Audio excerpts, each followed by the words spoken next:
hit record because I have done that in the past, forgotten to hit record. Welcome everyone. Thank you for joining the Author Brand Connection. Last summer, if you had joined us, it was called The Sizzle. We were adding sizzle to your brand, and we just have expanded a little bit, and now we're better known as the Author Brand Connection. For those of you who may be joining us for the first time, the Author Brand Connection, it is a monthly interview podcast for authorpreneurs. Each month on the fourth Thursday, we offer conversations and insight into the world of branding and publishing for small business owners. Our topic today is growing your business through the power of publishing. We'll be speaking with two successful authorpreneurs, Bernie Frazier and Stephanie Paasch. Bernie had her business before she wrote her book, and Stephanie has grown her business after she wrote her first book. We'll be sharing ideas and best practices on how to use the power of publishing to help monetize our businesses. But before we welcome Stephanie and Bernie, I just want a quick reminder of a few logistical details. The call is being recorded, and you'll receive a link to the recording tomorrow via email. Please find your chat button on your screen. If you run your mouse around your screen, it sometimes pops up at the bottom. It's a little bubble with 3 dots. Other computers, I have people tell me it appears at the top. So however you have your computer configured, you can find that chat button. Type your questions into that chat box, and we'll make sure we get to your questions before the end of the call. So I promised to end the call by 12:30. It's going to be somewhere between 12:15 and 12:30 so that we can all get back to our business for the day. First, I want to share or introduce Bernie and Stephanie. So Bernie Frazier is an author, speaker, career strategist, and talent acquisition expert. She founded Career Compass to help people find freedom and fulfillment in their careers. She recently wrote and published the book, Your Success is in You, empowering and equipping you to create your best career ever. Welcome, Bernie. Thank you. It's great to be here. And Stephanie is also an author, an entertainer, a heck of a storyteller. She's also a wife, a mama with 3 kiddos and the world's best puppy. I don't know, she and I would have a conversation about who's got the best puppy. But she started Tea Time Publishing to help other new children book authors. She recently wrote and published 2 books, Sparkle Pants Moving Day, Sparkle Pants Terrific Tea Party. And I know you were saying, Stephanie, you've got at least 2 or 3 on the back burner that you've been working on that'll come out later this year sometime. Absolutely. So Thank welcome. you for having me. Welcome, both of you. So part of today, if I could ask each of you real quick to give us a short introduction or a short glimpse into your business and tell me why you decided to write a book. So Stephanie, let's start with you. Okay. Well, I own Tea Time Publishing and StephaniePaasch.com, so I kind of want to answer it for both of those businesses. Tea Time's a small publishing house that helps new children authors with all the steps to take their project from idea to print. And I have 2 series that are going to be coming out through Tea Time Publishing for other authors this year, which is super exciting for me. I'm expecting late summer, early fall for both of those to be released. And both of those are from authors that have books for adult readers, but have never released children's books before. So I'm super excited about that. And your focus is primarily children's books, right? 100%. Yeah. And so Bernie, tell me a little bit about, give us an inside perspective on what prompted you to write a book. Well, I'd done coaching for years, and I had really, just to be truly honest and transparent, I kind of hit a wall. And last year about this time decided, I just need to kind of get away, some mental break, if you will, and just really kind of figure out what I wanted to do. Mm-hmm. And it's so funny. I had a little aha moment, one of those moments where you go, well, that just makes way too much sense. And it's like this little voice said, well, why don't you career coach yourself? Yeah. Way too much. Thyself, yes. Yeah, exactly.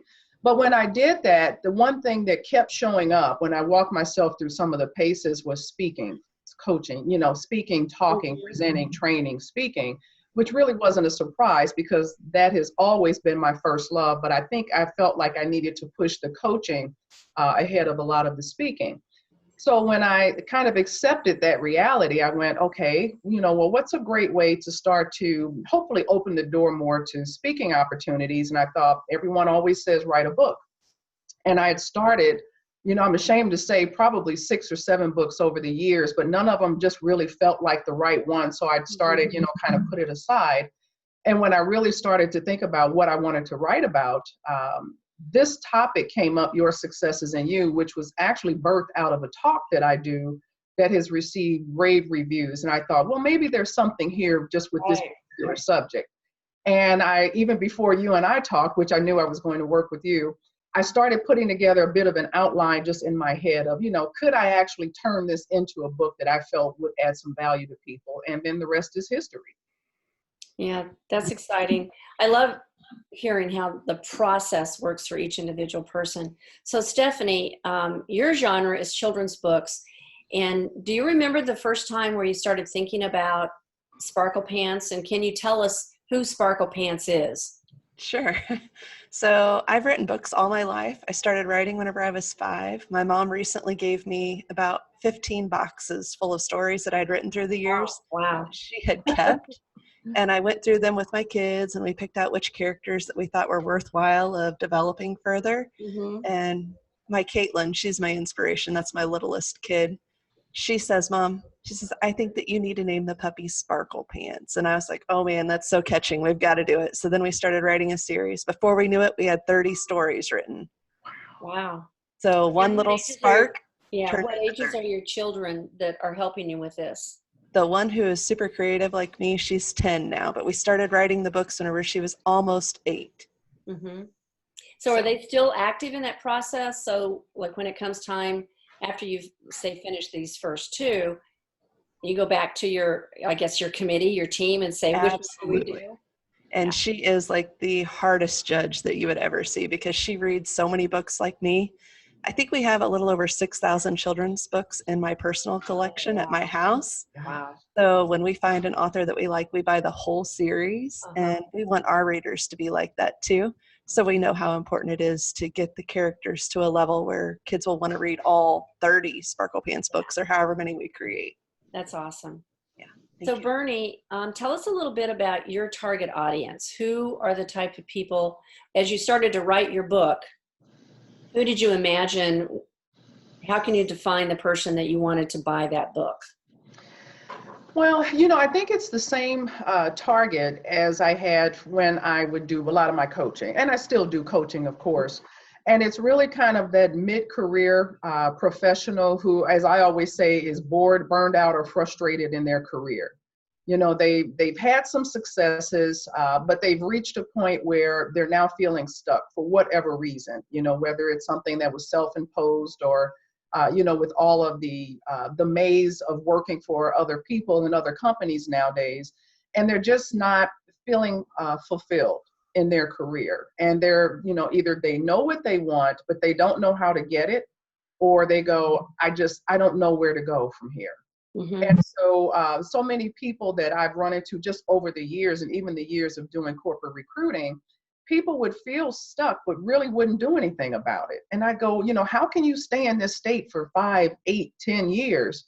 And so part of it is a call to action. It's to help motivate people and help them to kind of shift how they think about their career, and more importantly, how they approach it. Awesome. And so you're helping them move out of perhaps being in a rut and move on to something that better brings them joy. Yeah. And, I'm a firm believer that nobody is a failure. There are just many people who are misaligned. And, whether it's you change, we change as we get older, our priorities change, our interests change, but sometimes people don't shift with the current. And so all of a sudden, you've got these splashes hitting you in the face and you're going, help, I'm drowning and I don't know how to get out of it. And I'm going, because you're swimming against your current now. And so it's to help people kind of reframe how they look at it. And part of it is to give people that permission to pursue the thing that they want. Because so many people are going after what they think they can do. Mm-hmm. And I'm going, yeah, you've been doing that for 20 years. And how is that working for you? Right. Yeah. And so it's, I always tell people, I say, you're going to work hard, whether you're pursuing something you want or you're not. So why not put forth that energy at least towards something that you want, as opposed to something that you think you can have? Well, and curiously, one of the connections that I see here between Bernie and Stephanie is, Stephanie, not that you might not have loved your original job before you became a full-time author, but so tell us a little bit, Stephanie, about your transition from having a full-time job in a pretty corporate setting into becoming that full-time author. Yes. Very similar. You would think that maybe you had been listening to Bernie.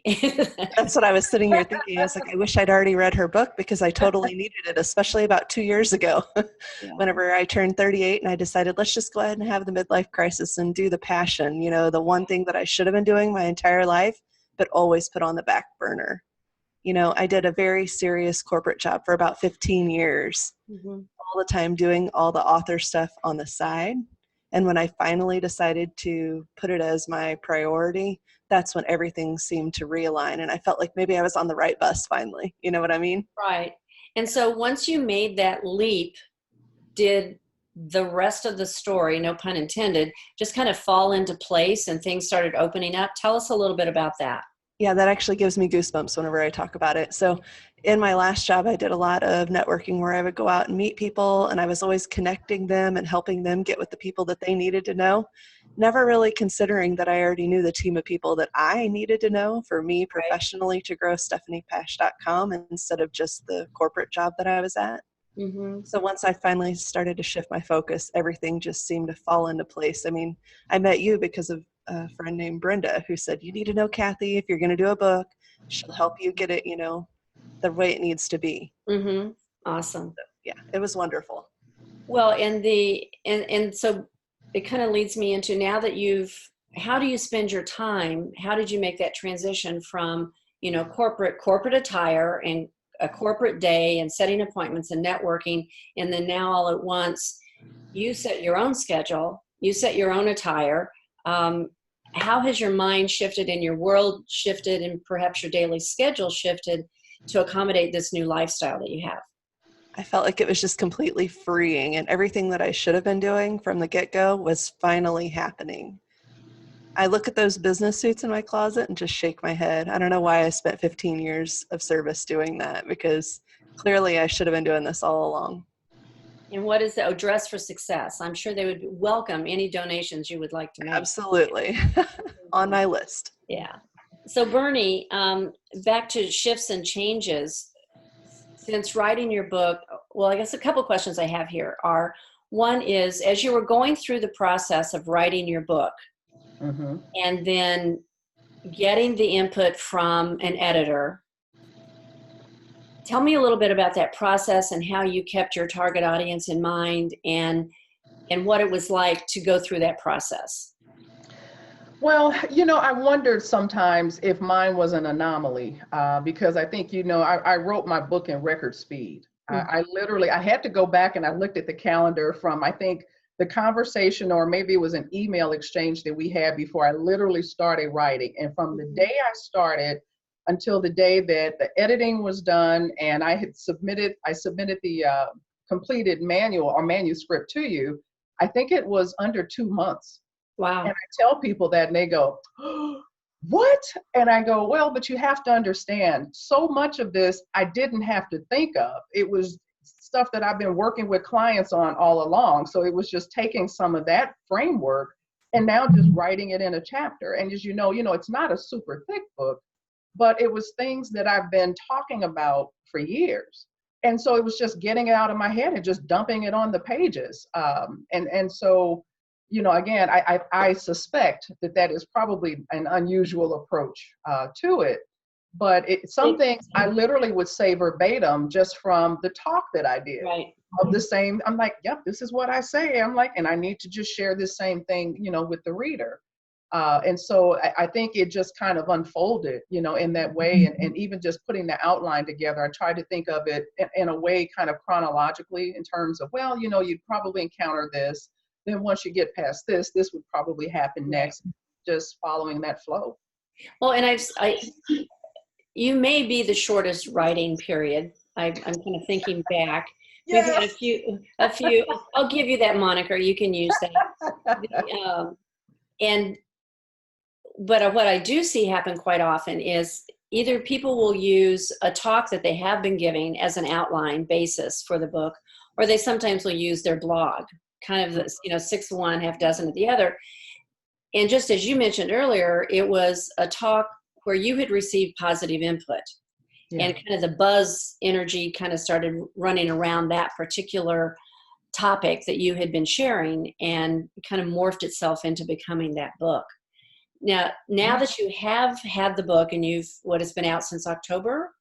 Actually, I launched it officially in December. Okay.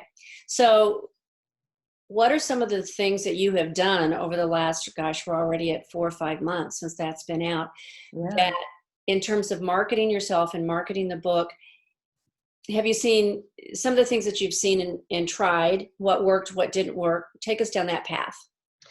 It's so interesting because I am a self-professed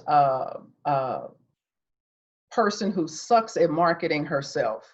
And I run into so many people that echo the same thing. And I'm always trying to figure out, and I miss opportunities because I just don't think like that.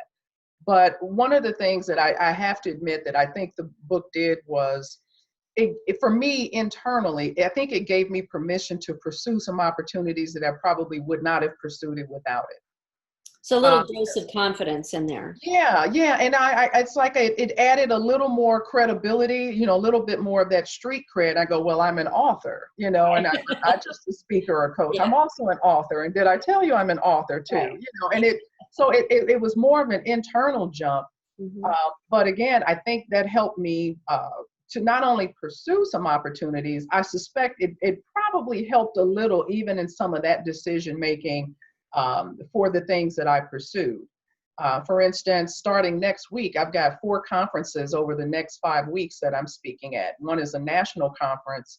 And, it could have been other things, of course. I'm sure, they didn't just look at the book, but I have to believe the fact that I am a published author was probably, it added that extra little check of consideration. Aren't you going back to speak at your alma mater? Yes, I'm so excited about that. One of the conferences, it's the Iowa Employment Conference in Des Moines, Iowa, and I'm a Drake University alum, which is in Des Moines. And so I reached out to the school. They recently hired an alumni director, an assistant director, and I went, hey, I'm going to be in Des Moines. Here's who I am, here's what I do. And by the way, I'm an author. And I said, if there's an opportunity that would make sense for me to come back on campus and talk to the students, and just honestly, it's going to be a 30-year share. Yeah. It's my 30th year out of college. And the way I'm positioning it is, if someone had shared with me back then what I'm going to share with these students, I hate to think about where I would actually be today. Mm-hmm. And some of the pitfalls I would have avoided. And so they were excited. And so we have that set up. So I'm kind of killing 2 birds with 1 stone. That's awesome. But just 3 other conferences that I will be participating in again from next week through May 7th. So now, are those conferences, are they where you can have your book there and have it for sale? Yes, all except one. I can't sell I can sell the book if I want to get and purchase an $1,800 booth. And I went, no, I don't think I'm going to do that. Yeah. Maybe not, but it's still great exposure. I still can, I will do subtle references to the book in the talk. And my last slide, of course, I will be, I'll have it up there. I won't say much, but it will be there. But it's a great audience that I want to, that hopefully can open the door to other opportunities where I can, promote the book more actively. Awesome. But, I think, again, there were other things I'm sure they considered, but I have to believe that having a book that I have written and published had to be one of those things that may have put me above some of the other people that may have been in contention for some of the slots. Well, I can't wait to hear the after story as to how it all goes. This is over the next 2 months? Actually, probably, no, the next 5 weeks. Wow. I leave out next Tuesday going to Des Moines, but my last one is May 7th. So yeah, it's going to be, then I've got a couple of smaller talks in between there which one I do every year. It's a program here in town, and they have a speaker come in and do an all-day workshop, and I'm kind of the April speaker. So that's one that would have been on the books anyway, but I think, even just in having the book, when people have it published, and I was like this myself, you go, oh, you're an author? Oh, you've written a book. Wow. And so, now I'm in that group of people that others are looking at. And I've had so many people say things like that. They go, oh, but you published a book. Oh, that's amazing. Yeah. And, it does. It enhances your profile. It definitely does. Not to mention my TV spots. Oh, we'll come back to that because I definitely want to talk about that. Okay. So Stephanie, tell us a little bit about your adventure in ways that you have found to market your book since the publishing of your first two Sparkle Pants books. Yeah, so I didn't have any social media besides for personal use until I decided to share these Sparkle Pants books. So since then, I've built a pretty good following on my Facebook business account and my Instagram and Twitter. I built a website, never did that before in my life. And I put all my events on there, and you never know what I'm going to do for Sparkle Pants. It's pretty easy to sell something super happy like Sparkle Pants. Like this Saturday, I'm doing a painting party where you paint a puppy and you get a Sparkle Pants story. And I met a lot of different business owners through a networking group that I'm in called Little Black Book. And you meet all moms and entrepreneurs in this group. So you already know you're talking to the decision makers there. Mm-hmm. And I think I've had maybe a dozen book signing events from different owners in that group alone already, just in the last I remember month. With your first one was Sparkle Pants Moving Day. And I thought, I saw one of the things that I saw you do was reach out to realtors. Yes. And where they could give that book, your book, as a gift to families who have children that are moving with the family. Tell us a little bit about that. So in my corporate life, I was a mortgage lender for 15 years, and I built a pretty good database of realtors. And I thought that I was going to lead with Sparkle Pants, finding Sparkle Pants story for the very first book. But after I wrote Moving Day, I knew that had to be the first one that I released. Between knowing about 300 realtors Mm-hmm. and also my own personal experience with moving, it was an easy sell for me. Yeah. So whenever I go and do my speeches at different schools and events, I'm like, well, I moved 5 times before I finished high school and 5 times in college too, because I don't mind moving. I counted up, I've been in 14 houses. So this is definitely something that I can, relate to easily. And then your second book, Tea Party, because I get your posts through Facebook, I see that you have tea parties, actual tea parties. Tell us about how that works. So at first I was doing public tea parties where I would read the Sparkle Pants Terrific Tea Party book, and then we would have a tea sommelier kind of guide them through a little bit of information on what they learn, at a traditional tea party. And then after I got 7 or 8 of those tea parties done, I started getting approached by moms to host private birthday parties. So I just ask for 10 kids or more to come to the event, and each one of them gets a signed paperback for their parting gift for coming to the tea party. Very cool. So it kind of morphed into something even bigger than I had hoped for. Mm-hmm. That's awesome. Yeah. So touching back base with Bernie, I know all at once I turned on the TV one morning and Bernie's on Channel 5. So tell us how that worked. Oh my gosh. Yeah. Yeah, that was, you write a book. And like I said, my natural inclination is not to think marketing and promoting and branding. My brain isn't wired like that. I don't consider myself that type of creative person to think of, different, fun, unique ways to promote.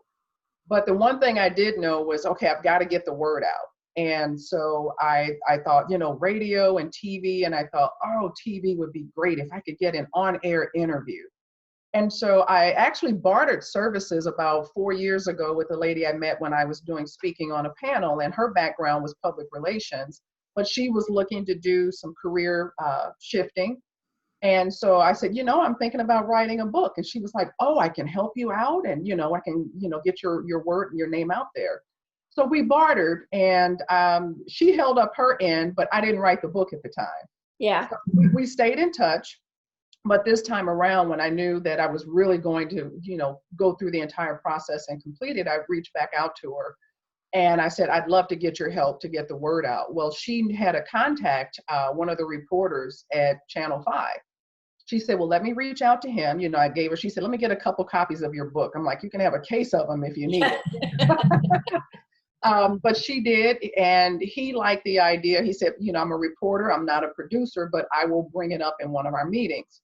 Well, this was one of those timing things, where time and opportunity came together perfectly, because the lady that I worked with, she just so happened to know this executive producer who just happened to move back to St. Louis about 3 or 4 months prior to.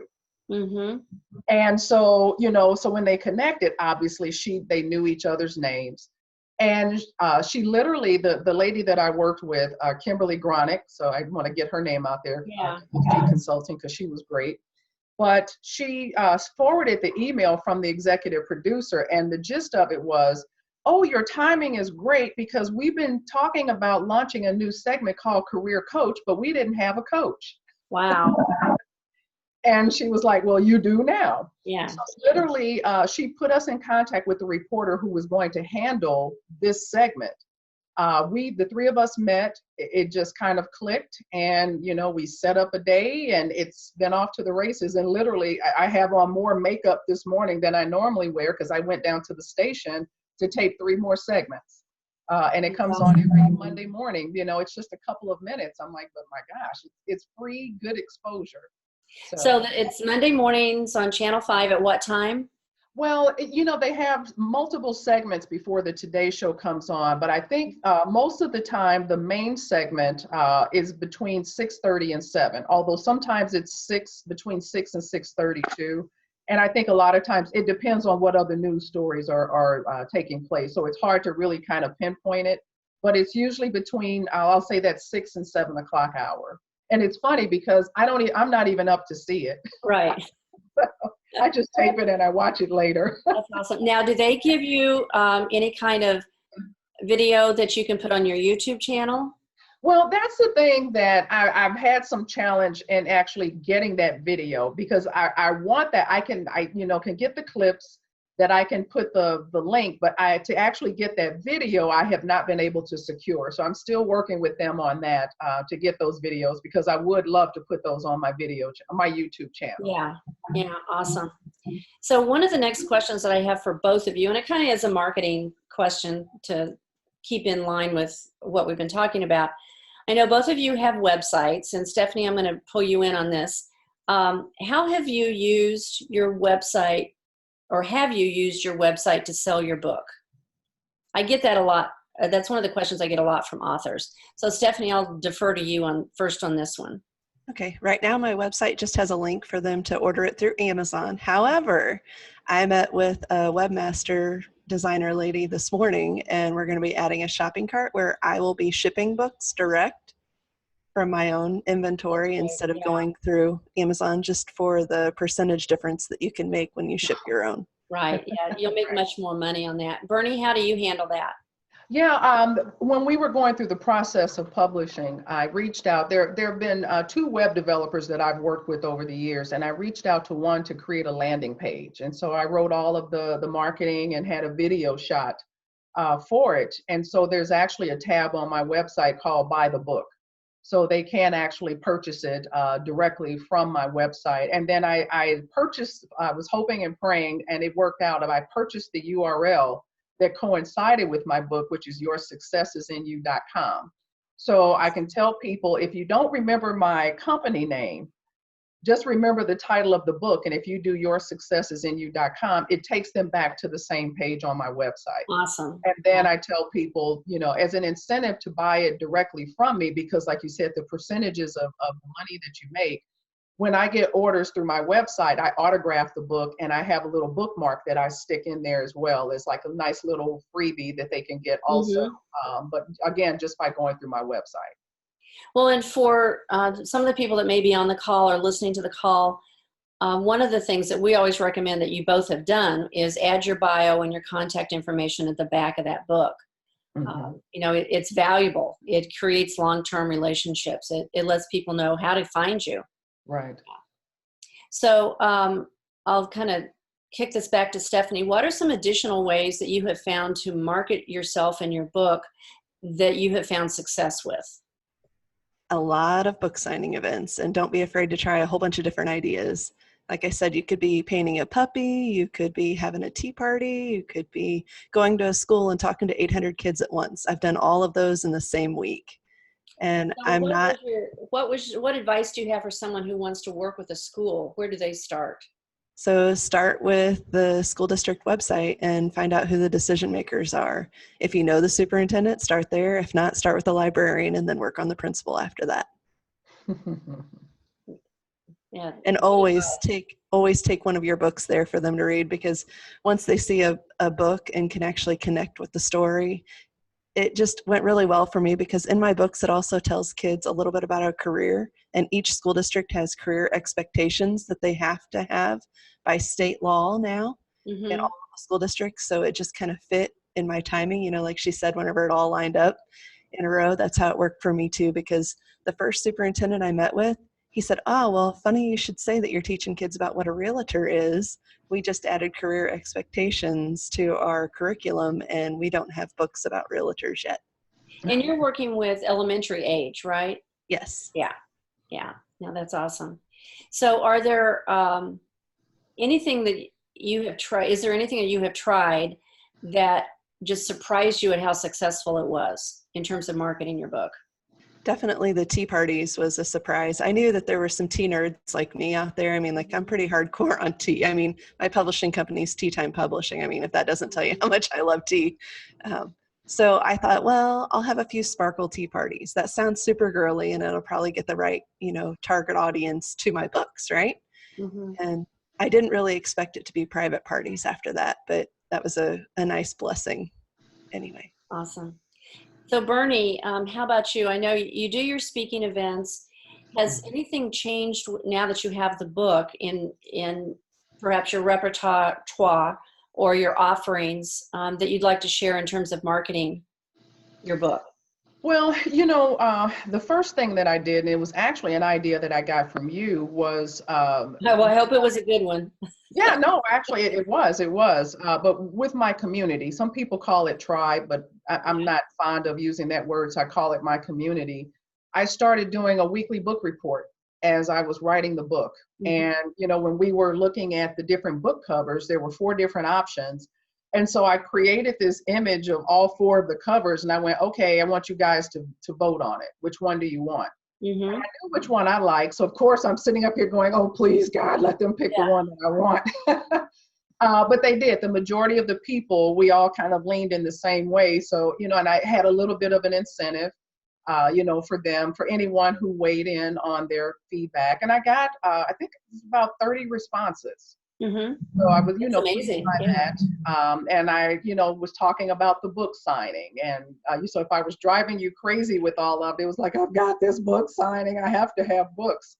But I had a really good turnout, and I sold right at 60 books Mm-hmm. at book signing. So I was pleased, with just taking that approach and bringing them along with the process, because I had people saying, oh, I can't wait for the book to come out.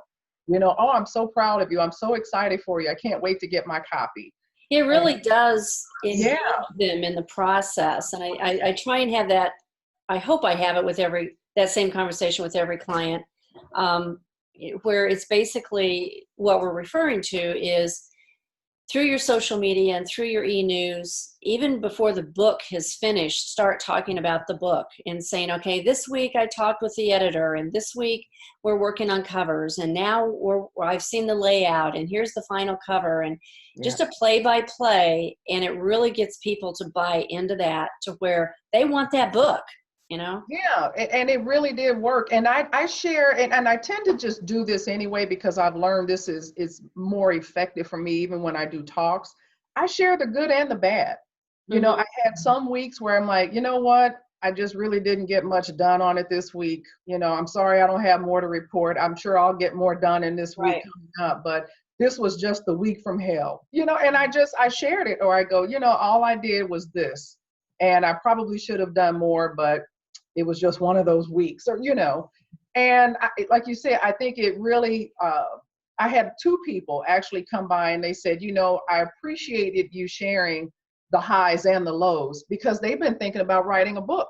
Yeah. And they said, so this was so informative for me and things to consider when I start doing my book. And I went, I'm thrilled, to know that it was helping people in that way.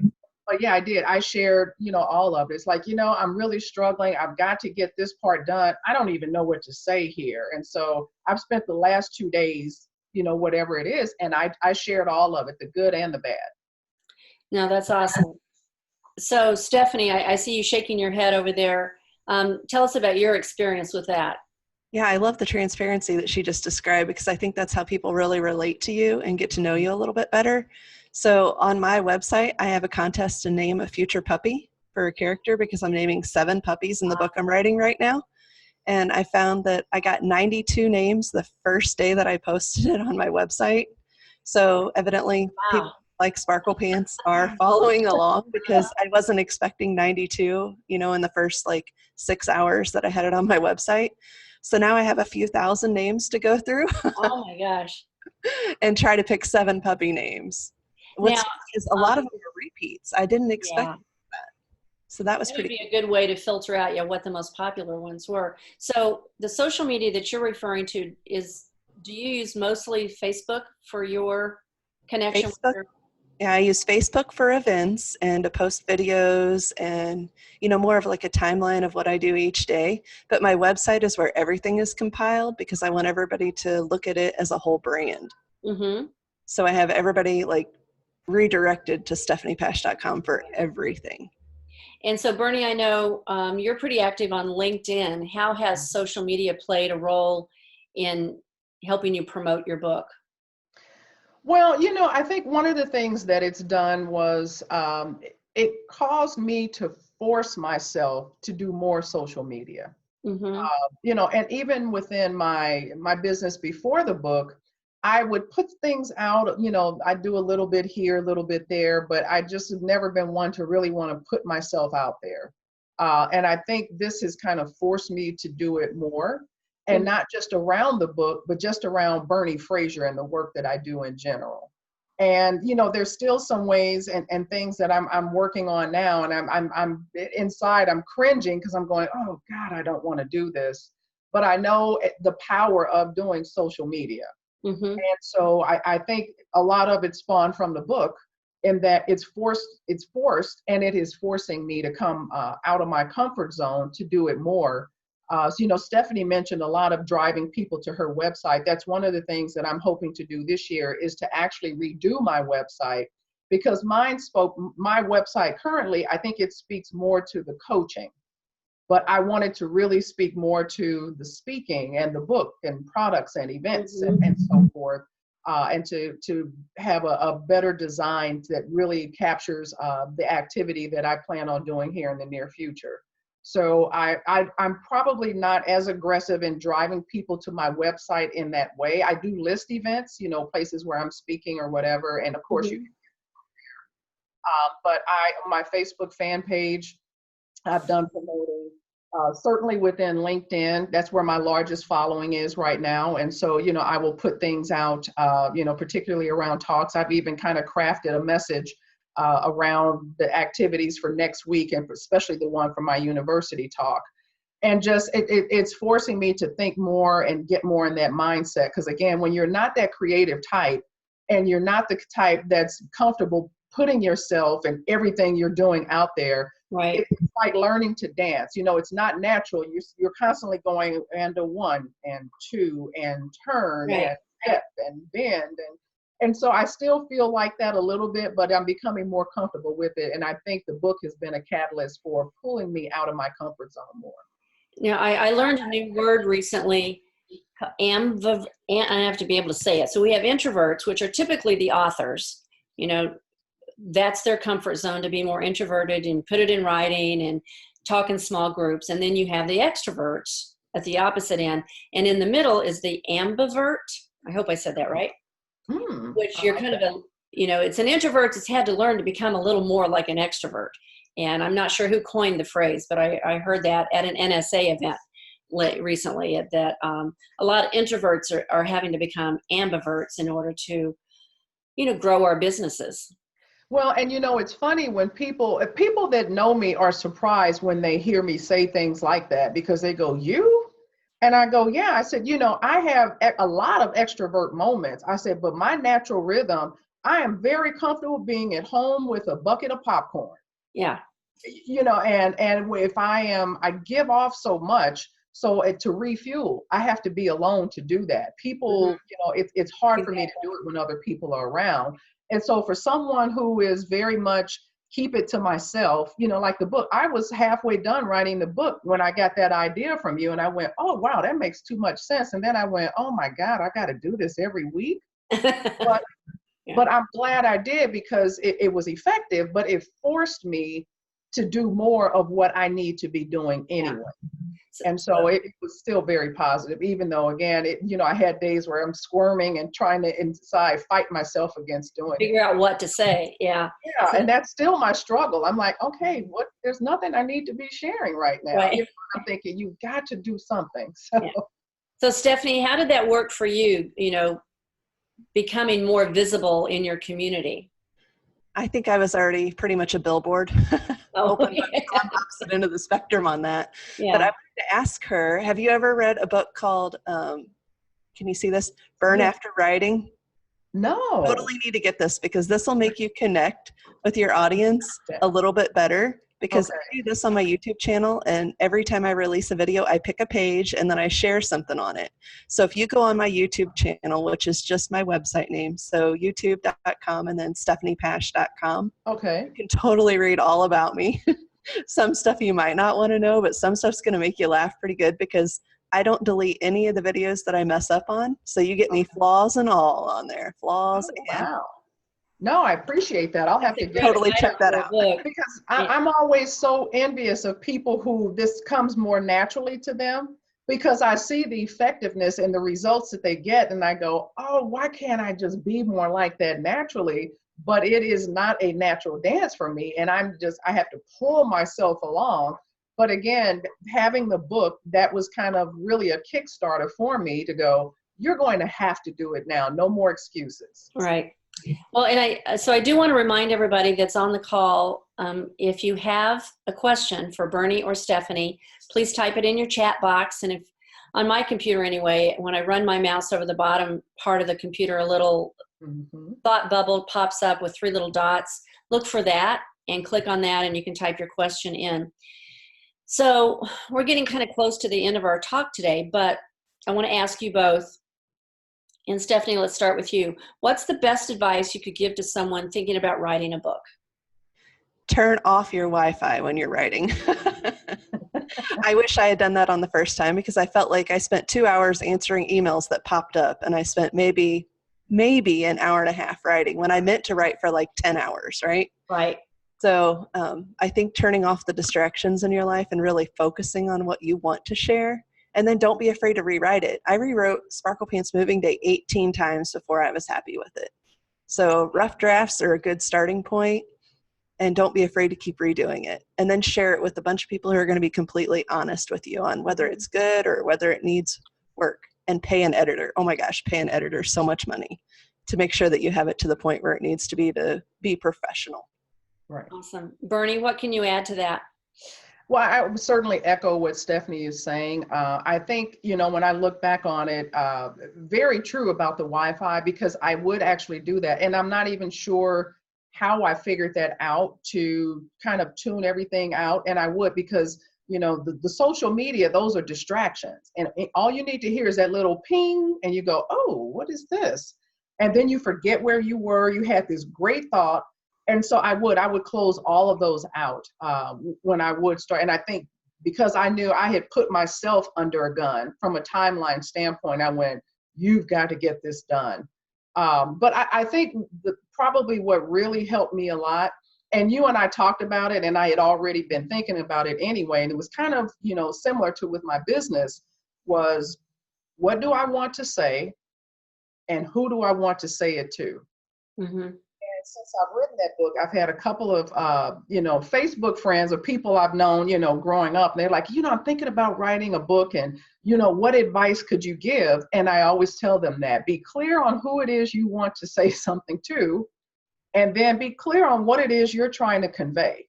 Once they finish reading your book, what do you want them to have gotten out of it? And so I think as I kept trying to stay focused on that, because, you can, I can go and talk on this, and wow, I can add, and I went, that's another book. That's not what you're trying to convey here. It kind of helped me stay on target. Awesome. Both of you shared great advice. So before we wrap up, I'll kind of open it up to either one of you, if just kind of start talking. Is there anything else that you would like to say or share to authors or budding authors who are on the call? I would. One of the things that I read when I was thinking more seriously about this was, 90% of people want to write a book, but 10% or less actually do. And I always think in terms of, wow, how many great stories, great concepts are people not sharing that an audience could benefit from? But, they've run into fear, or, how would I do it? And it's like everything else, you'll find a way how. All you got to do is just start putting forth effort to understand and get a process. And I'm going to do a cheesy plug for Cathy, because she's not doing it, but she's a great resource, she and her company, because they walk you through the process. So there, for those of you listening, Thank you, Bernie. You no longer have an excuse that you don't know how to do it and where to start. But I say do it. I'm a firm believer, and I made a commitment to myself years ago that I would not celebrate my 80th birthday with regrets for things I didn't at least try. And I said, some of them I'll succeed, others I'll fail, but I'll have some hell of a stories to tell. That's right. And I encourage people, if you have a desire to write a book, don't just keep waiting and keep waiting and keep waiting. You don't have to have the book done in a week. You can just do a little bit over time, but continue and pursue that desire, because they never know what path that book could take them down, and it could be a much better path than where they are today. Thank you so much. Stephanie, you have anything to add to that? Yeah, I'd like to tag along. You definitely need partners like Cathy to get this done, because there's no way that I would have books on Amazon without Cathy and Jack, because there were so many steps that I didn't even know you had to do. But I did about 2 years of research before I met with Cathy, and I knew what my strength was. My strength was my story, not all the marketing, not all the background, and sure as heck not the uploading and everything else that they did for me. Right. So know what your strength is and just share your story and find your partners along the way. For sure, work with someone who can guide you. And she's got so many years of experience. I mean, if you guys haven't had a meeting with Cathy, you definitely need to. Right. And she's not paying us to say this either. No, not at all. No. Matter of fact, I'm sure she would have worded it much more graciously than I just did. But it's God's to honest truth on that. I definitely valued my time with Cathy. Yeah, same here. I'd still be trying to figure it out. Me too. Thank you both so much. And thank you for taking the time today to share the mic, so to speak, with both of us. And I want to thank everybody for calling in today, if you called in or joining us via Zoom, and anyone that listens to us after this recording. I do want to let people know that in April, we will be interviewing Rebecca Hallgreiter. She is an Amazon bestseller campaign expert out of California. We've used her on several of our books and had great success. So if you're thinking about having an Amazon bestseller or want to learn more about that, you'll definitely want to jump on that call or listen to the recording. And that is April 25th at 11:30 a.m. So thank you, everyone. Thank you, Bernie. Thank you, Stephanie. Thank you so much for your contribution today. And we'll see you all in April. Thank you so much. Thank you. Bye-bye. Bye-bye.